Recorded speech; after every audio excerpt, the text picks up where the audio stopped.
Good morning, everybody. How are you? Oh,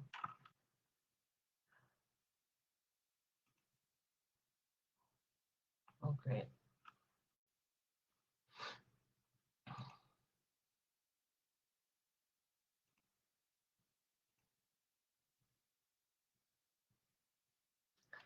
Alrighty, good morning. Well, let me hang on a little bit.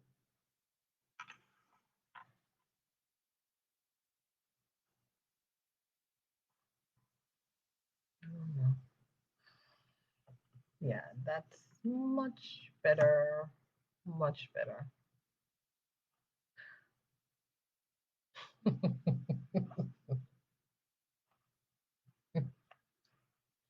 All right, good morning, everybody. Happy Saturday. Ugh. Happy Saturday. I just know when I don't know if you saw me moved something. I was trying to find an angle. So, um, what is this? My right? My right. You know that I go live simultaneously, right? So on my right hand side, I have my phone, which records my Instagram, right? When I go live on Insta. And then I have my personal computer, my laptop that I go live on with on Facebook, right? And so I thought that I would just move it a little bit, but the lighting was a little bit soft on my left hand side for Insta. Anyway, good morning, happy Saturday, happy belated Women's Day. This week, we celebrated Women's Week, and it was a fun week. This week to um, I was invited to be a mentor. It was at a school, at a local high school, Keon High School, and what they did was something that was pretty cool, right?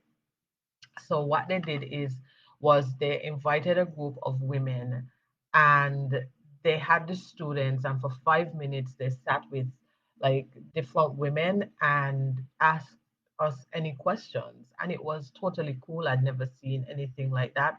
I mean, I understand the concept of speed dating, but I've never seen it taken that twist, which I thought was a very, very cool thing to do. So kudos to the principal and the organizers of that event for that school.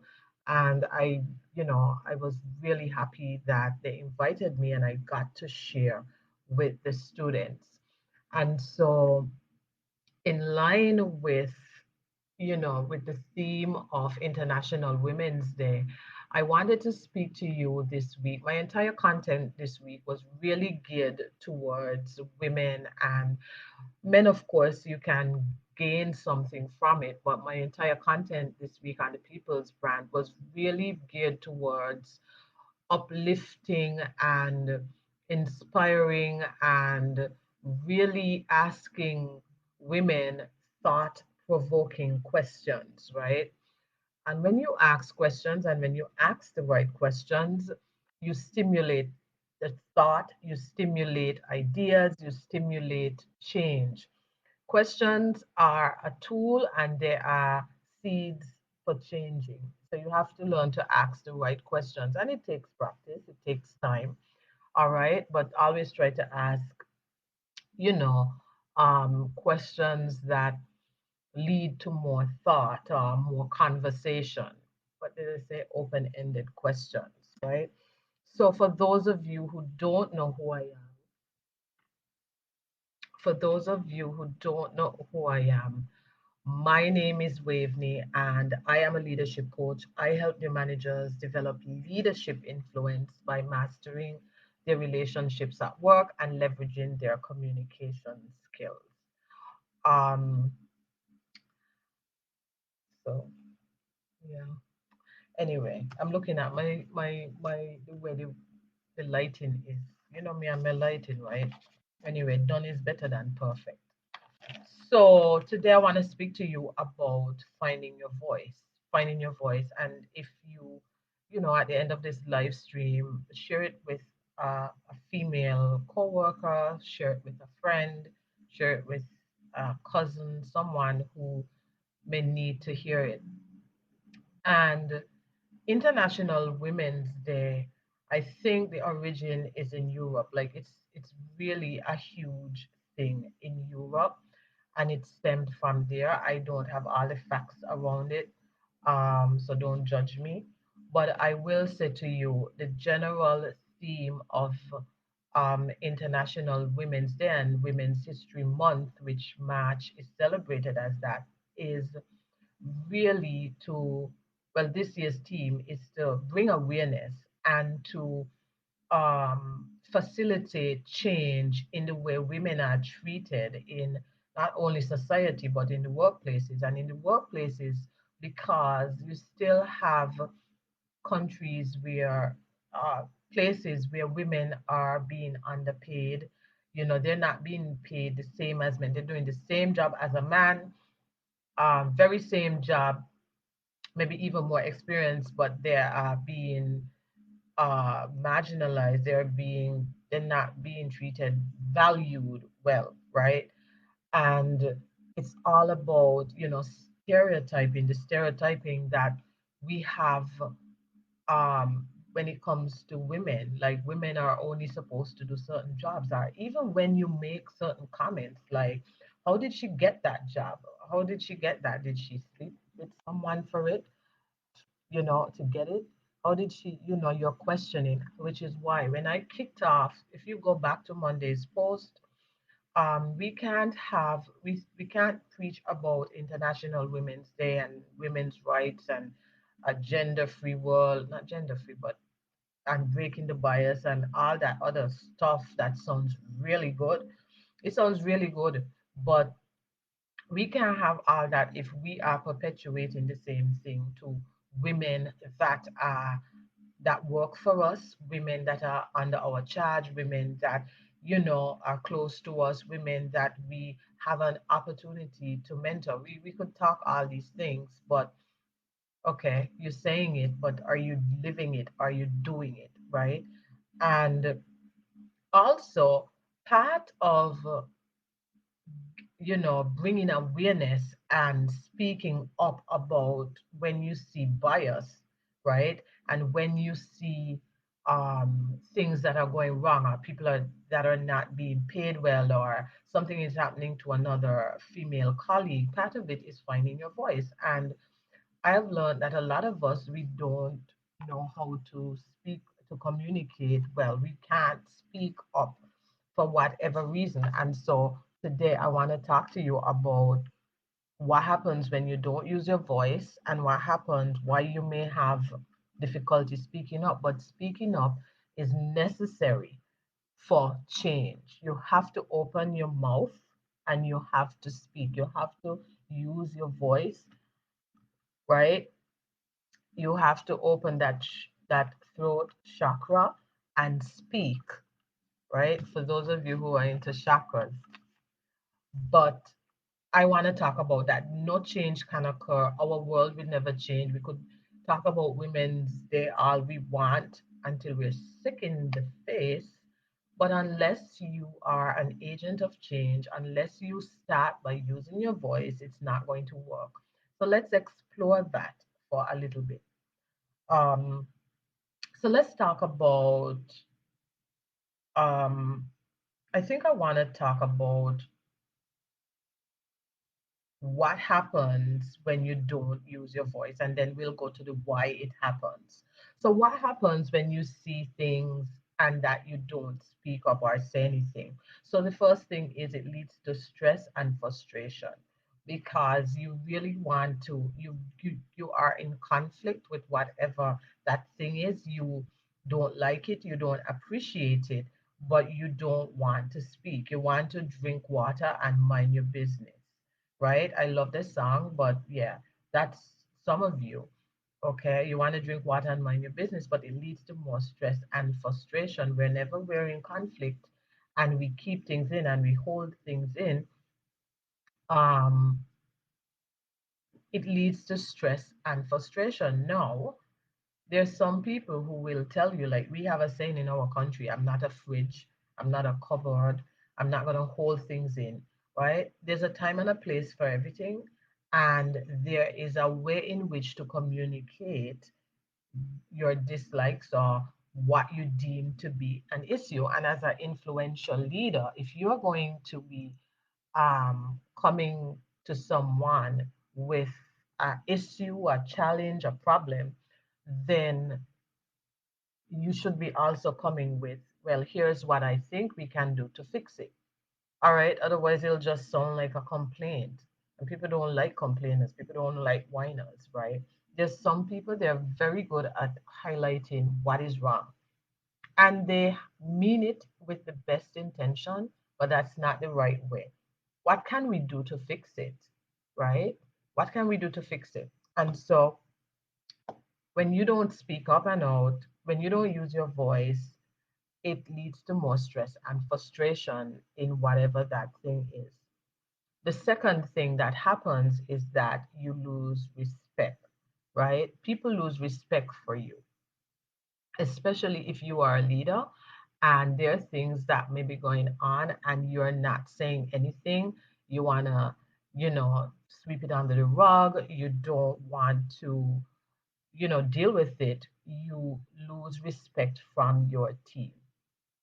Leadership is not a popularity contest, neither is it a pageant. If you want people to like you, then you probably will go in one of those fields, go in entertainment, and even so, in any of those fields, you're always going to have someone that they just don't like you, right? And so leadership is no different. It is not a popularity contest. It is not a I don't want to upset the apple cart type of thing, right? So you lose respect when people on your team know you've been complaining or they've been complaining and you don't want to do anything and you lose that respect. Number three of what happens is that you never learn to resolve conflict. You never learn to resolve conflict. If you don't want to use your voice, if you don't want to upset the apple cart, right? And this really stems from the way we view conflict. This really stems from the way we view disagreement, right? Disagreements are great. When people oppose you, it is wonderful.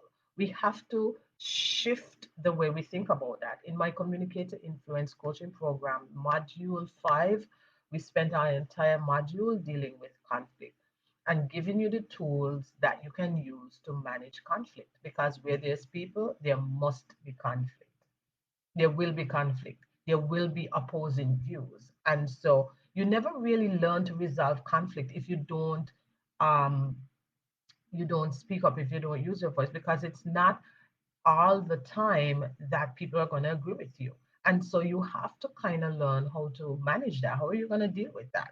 So the more you speak up, the more you encounter situation, people, things, um, the more you experience you get, and you'll find your own unique way of crafting your message, right? And so that's important. So what else happens when you don't use, let me know, drop an emoji if you're listening, even if you're on the replay, drop an emoji, let me know what you think, if you agree with these points, or if you have one that you want to share that happened to you. So, what else happens when you don't use your voice? It affects your ability to solve problems, because, like I mentioned before, at your level, at an influential leader's level, you should be coming to the table with a solution or an idea of a solution, right? You can't just go to whomever and, like, here's a problem, fix it. That shows a lack of immaturity. So you never learn to really think critically. You never, if you just sweep things aside, if some people are very passive aggressive, so they're upset and they don't um they don't want to talk to you. You know they're upset, but they're not telling you why they're upset, and it's so frustrating and annoying. I totally hate it, right? But you don't learn how to solve problems. You don't learn how to critically think. You don't learn how to, navigate that political landscape, especially when it comes to your work environment. You don't learn how to manage your relationship. You don't learn how to take certain approaches because all persons are not created equal. And if you need to speak up and use your voice, or if you're having conflict with somebody on your team, or even your boss as a senior leader, the approach can't be the same. It has to be different. Let's be real, right? Let's be real. It has to be different depending on the relationship and the person with whom you are going to approach. Okay. So the last thing that happens when you don't use your voice is that it affects your decision making. Like you can't make a decision. You vacillate. You a lot. You don't know what to do. You depend on a lot of on other persons. You depend a lot on the opinions of people. So you can't make a decision because you've never exercised that muscle. You never spoke up. And because you never spoke up, you never were you never had an opposing viewpoint or thought. Because a lot of people feel like when you speak up and they feel like conflict always has to be this aggressive thing. Sometimes you can walk away and you agree to disagree. Sometimes, like I've had experiences where I did not like something and I felt like it was the wrong decision and I expressed that. But at the end of the day, it's not my company, right? Well, the people brand is, but at the end of the day, especially when you work for people, there may be other agendas. And when I say agenda, I don't mean it in a like a sneaky way, but there may be other priorities. That's a better word. There may be other priorities that need to be taken care of. And this particular issue, even though it's a problem, can't be looked at. And that's just the reality of it, right? So if you never speak, if you agree and just never really use your voice to speak up, speak out when you see things, um, you never really learn to make decisions, to think critically, to solve problems, to resolve conflict, and you lose respect and you're there sitting in your frustration and it happens, right? So these are the things that happens, and I don't think that you want to be on that list, right? So let's talk about let's talk about why you may be finding it difficult. Like, where is that coming from? I always like to go back to why, the why, right? I was one of that child that always asked my mother why, why. I asked a lot of questions, which totally frustrated her, right? So you always want to go back to the why of a thing. So, why is it, why are you finding it so difficult to speak up? And being in, what people don't tell you, that being in a leadership role, in a management role, is also exercise or a training in bravery. You have to be brave, you have to be courageous, because you're going to move out of your comfort zone, which is how you're going to grow. And a lot of it is doing things that you've never done before, like speaking up, like raising your hand, like saying something. And it could be the unpopular thing or the unpopular idea. So, why don't you feel comfortable with that? So, the first thing is it could send back to your childhood, right? You may have childhood experiences, and in the Caribbean, I don't know about you, but I certainly have heard this growing up. Children should be seen and not heard, and that's kind of very old school, an old school way of parenting. How many of you have heard that? Right? Children should be seen and not heard. Like, you couldn't ask a question, certain things. You, if you were around when your mother, especially it usually happened when your mother whomever was speaking to someone, and you're listening, you're in the presence, you're listening, you're asking a question, and they're telling you children should be seen, not heard. They're having an adult conversation. Well, if you're having an adult conversation, like, kind of get me out of the room, right? But anyway, but it could stem from that programming, right? Children should be seen and not heard. Or number two is, it could be that you worked in an environment that did not foster open communication. So many persons work in toxic work environments, many persons work in environments where they, if they try to share um, an idea or thought, and it doesn't have to be something opposing. They have bosses that will shut you down. They have leaders that will tell you, like, I'm the boss, like, what I say go, whatever. Whatever is going on with them, you can't, there's no open communication. You can't say anything. And so you may have taken that on, you may have internalized that, and you may have been already conditioned and know that you are in another role, or even in the same role, you may not want to speak because you've had that experience. A lot of our behaviors, and I'm not a psychologist by any means, but I think HR is as is as close as it gets outside of that. But you may have a default reaction, and some people, oh, I'm not going to say anything, right? So that may happen to you. The third reason why you may be finding it difficult to speak up and out, and if you're just joining us, I'm talking about um, using your voice, right? And I started speaking about International Women's Day and how breaking the bias and all these other cool things that come up during Women's Day. But you can't do that unless you speak and find and speak up and out and feel comfortable doing so. And so we're examining what happens what happens when you don't use your voice, when you don't speak up and out. And now we're talking about why you may be finding it difficult to do so. So the next thing is, the third point is, you may be a people pleaser. So you want to please people. Again, that probably goes back to something that happened in your childhood. Um, most things go back to our childhood. Most of these kind of learned default behavior go back to that. So you may not want people to be mad at you. Again, if you are in a leadership role, you are not a politician and you're not in a pageant. And if you want to be liked, it's not going to happen, right? Because you're going to compromise the integrity of your leadership if you don't do anything or say anything, or that means you can't coach somebody when they do something wrong, right? And you should be able to do that. You're not there to be liked.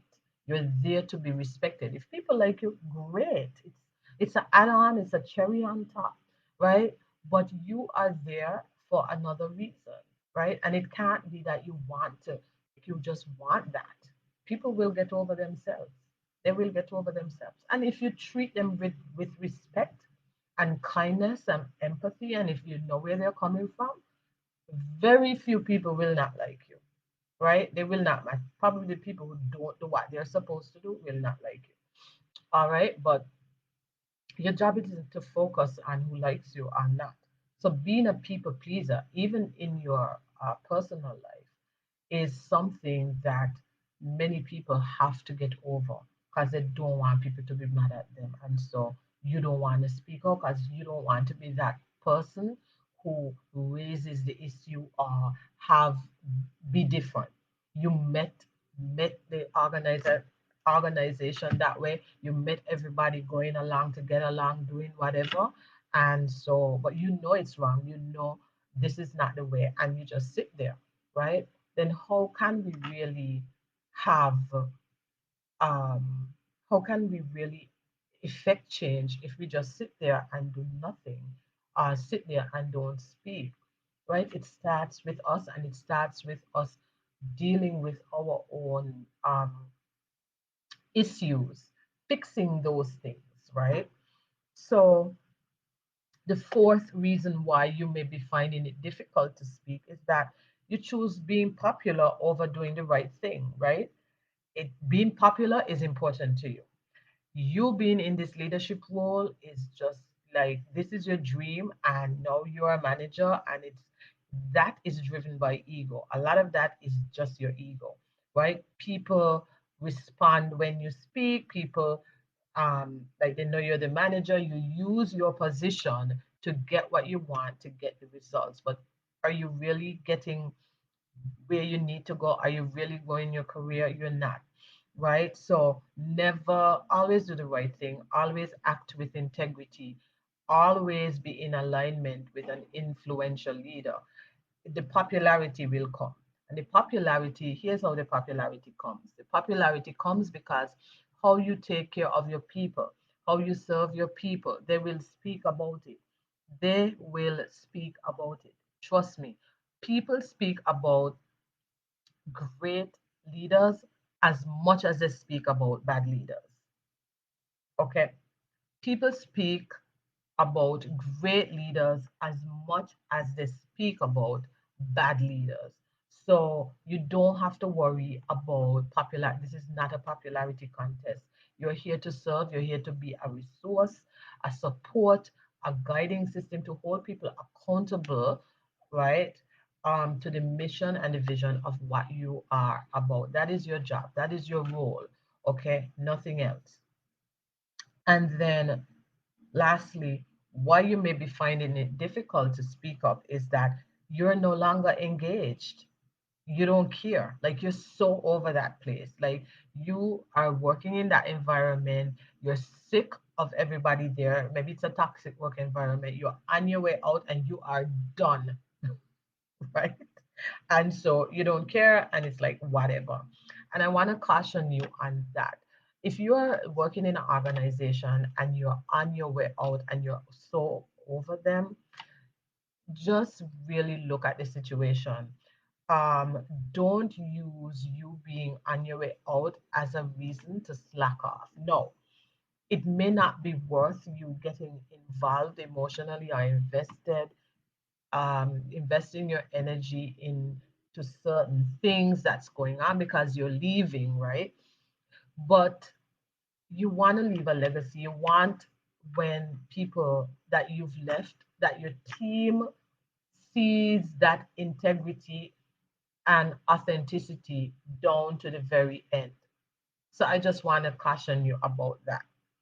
All right. And so this is what happens when you don't use your voice, and this is why you may um, be be having difficulty speaking up and out. And so how does it start?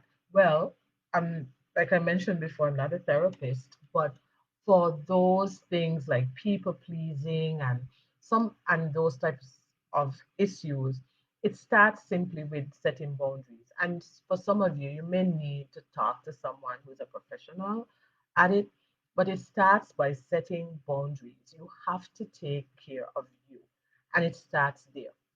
You are the most important thing ever. You are the most important. If you are not taken care of, you cannot lead. You're no good to anybody. And I don't know how many times, I think this is a message we need to hear over and over and over again, including me, right? And it includes getting the adequate amount of rest, eating well, exercising. If you don't take care of you, you can't take care of anybody. It also trickles down to boundaries. There are times when we have to tell people no. And that is a simple, simple way to start by speaking up and out, saying no. Your friends want you to go out. I'm sorry, right now, I cannot. I can't, right? A lot of the times we put a lot of stock into how people are going to feel about a certain thing. But let me tell you something. If you are taking care of your relationships, right? People know that you're a kind person. You put more into their emotional bucket than what you're taking out, then they'll be fine with it. They'll be fine with it. We just went through a pandemic for 2 years, and it was so much information. Every day you get up, it's some crap about this virus, and people have been under a lot of stress, right? I want to get to that. Give me a second. People have been under a lot of stress. And so it is okay to set, but I think more now more than ever, we need to set the right boundaries. You're no good to yourself or anybody if you don't. And it starts with saying no. Somebody had a question on Instagram. I'm going to read it. It says, what if you have a boss that refuses to discipline all because he or she do not want the opposition to hate him? Well, that is on your boss, right? You have to do what you have to do. Now, that may mean, and I'm not sure if you are in you have people who report under you, but we cannot manage others. Our job is to not manage. How do I say it? Our job is not to. If we have these types of bosses that are in the system for a very long time. They've been doing it, it's ingrained in them. They have these kind of bad habits, they have their way of doing things. Then we have to take the focus off of them. Obviously, certain things that they do will affect us, but we have some decisions to make. What can we control? There is something that you can always control, and the first thing you can control is you. How are you executing your work? Right? You start with how you are executing your work. Okay? If your boss refuses to discipline others and it's spilling over into you, then you speak up and you address that person. If you find it's continuing to happen and it's like a free for all and you're in a toxic environment, then you need to make an exit plan and you need to leave. And it's as simple as that, because then you're only frustrating yourself. And leaving, when I say leaving, it doesn't mean that you just get up and leave, but you have to make a plan. And sometimes that could happen in as quickly as 3 months, a month, and sometimes you have to wait a year. Rebellious is a very strong rebellious is a very strong word. Who is rebellious? The boss or the person? What if you have a boss that refuses to discipline because he or she don't want the opposition to hate him? You use very interesting language like opposition and rebellious.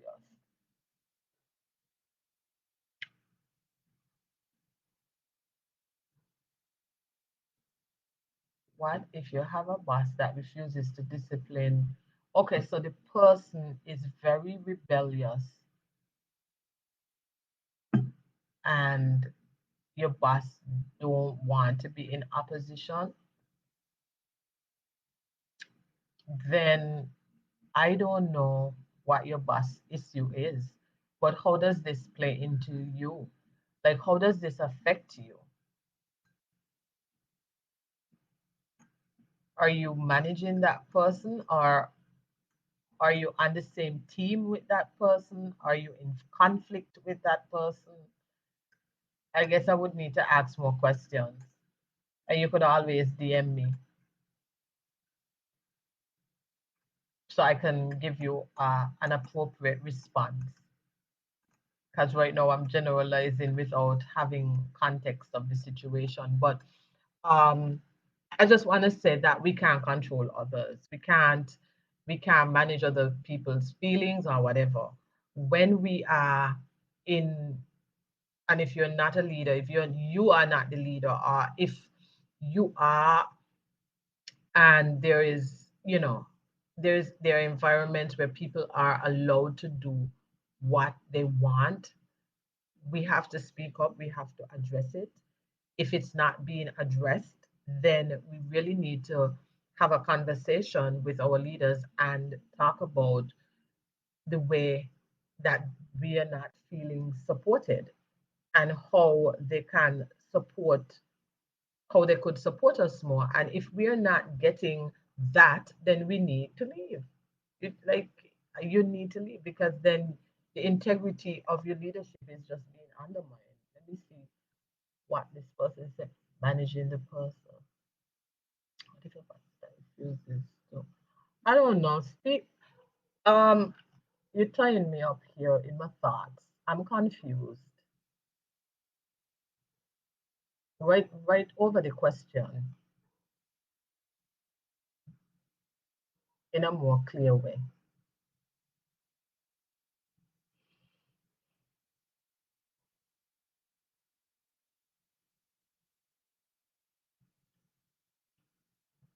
I'm gonna wait and see if they're gonna put it, but write it over. But um, it starts with saying no for some of us. We don't know how to set boundaries, and we have to look at those boundaries in our personal lives and professional lives.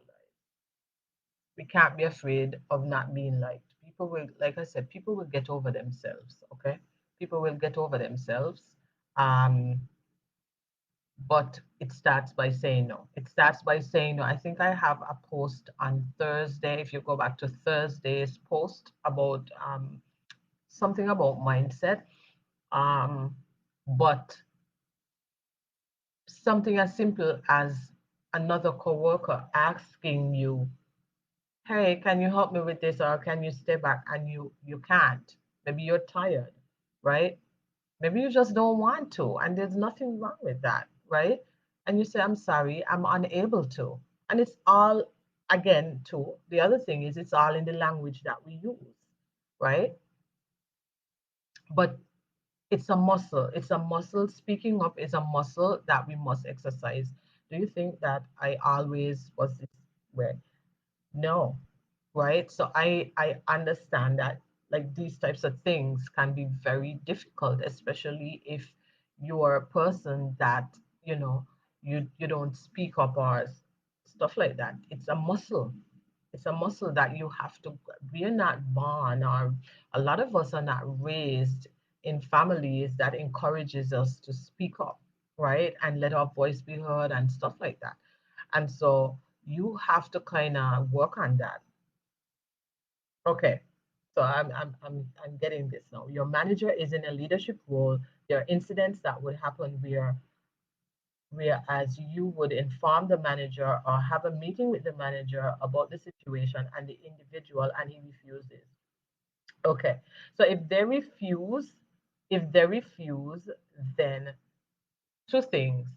Could you speak to that person? What's your relationship like with that other person? Maybe they are not aware of how their behavior is affecting others. So I would want to know if you could speak to that person, what your relationship is like with that person. Let's start there. If the relationship isn't in that way, then what are you doing about it? What are you, can you get a transfer? Can you okay, so that's on him. If he doesn't want the individual to hate him, like that situation, that's on your manager. But I want to know is how is it affecting you? I mean, obviously it's affecting you because the person is doing crap and is not being held accountable. But what are you doing about it? Why are you still there? Are you actively seeking another job? Is there some other department that you can work with? We always have an option. The option, we may not be able to move right away, but what are we doing? Well, again, the manager wants to be friends with us, but that's the manager. Like we can't, we can't, we can't want more for, we can't want more for people than they want for themselves, right? And if the manager is doing that, if the manager doesn't seek help, then us seeing it can't change it. What I will tell you though, is use that as a learning.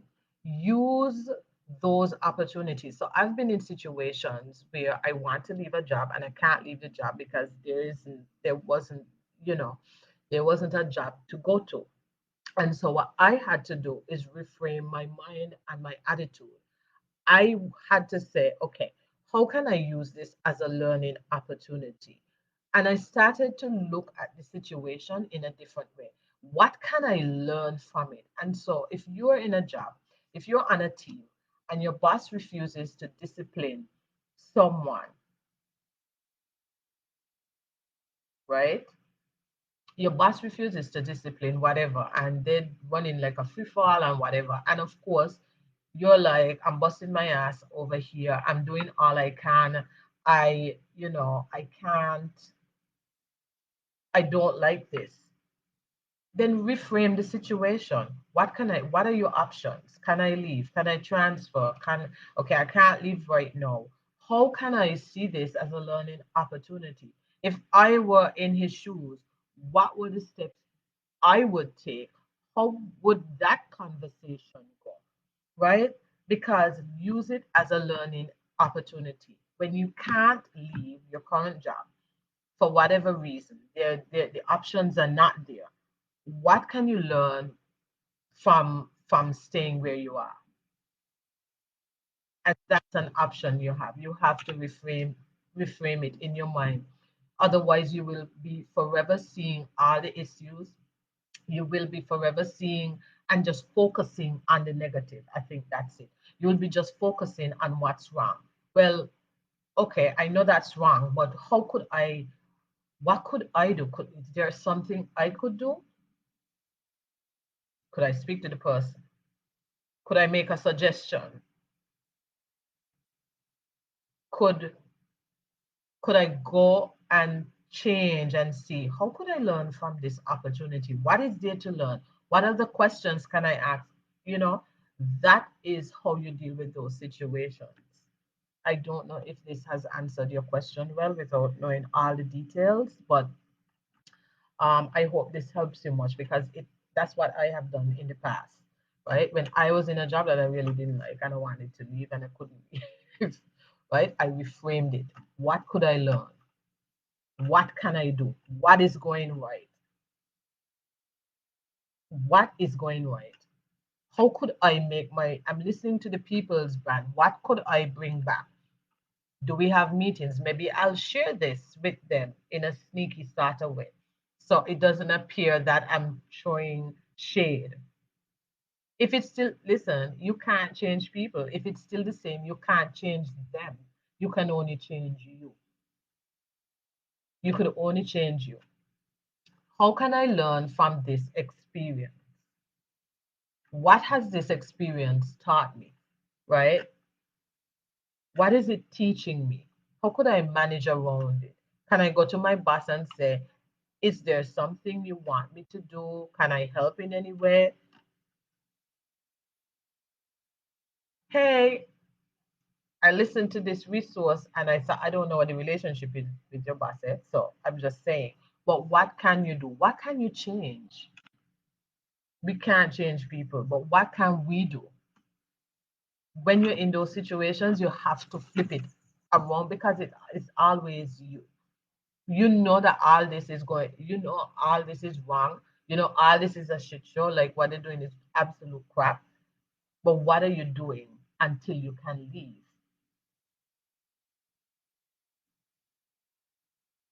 How can you be the change agent in that place? How can you see taking all that information and how can you reframe it?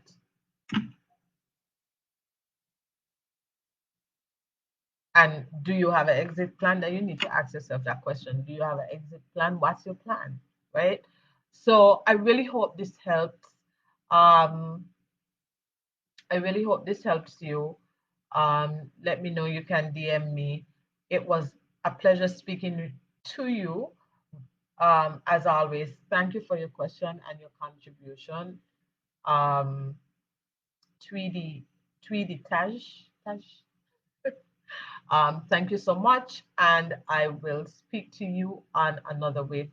I keep doing this. I did it last week, not wavelength. I have another show that's called Wavelengths Wednesdays, but I'll speak to you. Share it out with somebody who may need this, who can help, who this can help. All right. I'll talk to you soon. Bye.